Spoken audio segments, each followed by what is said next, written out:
انت عارف ان تحت رجلك دلوقتي في كنوز؟ لا، كنوز بجد. بترول وغاز طبيعي، ثروات بمليارات. بس مين بيكتشفها ويعرف يطلعها؟ هنا بقى بيجي دورك كمهندس بترول، وهو تخصص بيجمع ما بين العلم والمغامرة والتكنولوجيا. وهندسة البترول مش بس تخصص جامعي، ده مجال حيوي في كل اقتصاد. بيوصل حجم عوائده السنوية لأكثر من 4 تريليون دولار في السنة الواحدة، وفي فرص شغل ضخمة على مستوى العالم. وانت اكيد سمعت دلوقتي ان العربيات الكهرباء بتحل محل العربيات اللي بتشتغل بالبترول اللي احنا متعودين عليه.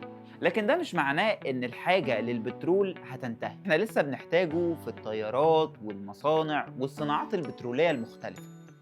يعني لسه هنكون في حاجة للبترول لعشرات السنين اللي جاية. وعشان تبقى مهندس بترول احنا بنساعدك علشان توصل للجامعة المناسبة ليك في ماليزيا، لأن الجامعات هنا بتديك تعليم على أعلى مستوى وبتربطك بسوق العمل بس من بدري، من أول التدريب العملي لحد المشاريع اللي تشتغل فيها بإيديك.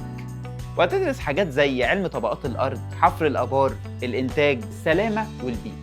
يعني تقدر تقول إن أنت بتتخرج جاهز فعلياً إن أنت تشتغل في مجال. الميزة هنا بقى إن الجامعات الماليزية بتشتغل بإمكانيات ضخمة جدا، وفي تعاون مع شركات بترول حقيقية بتديك فرصة للتدريب والشغل. في الآخر بقى لو أنت عايز تشتغل في مجال له وزن، مرتباته عالية ومستقبله مضمون، ابدأ دلوقتي في أقوى مكان ممكن تتعلم فيه. وكالعادة احنا في بايونير هنساعدك تبدأ الرحلة دي، من أول اختيار الجامعة المناسبة ليك لحد ما توصل ماليزيا وتبدأ تحقق حلمك.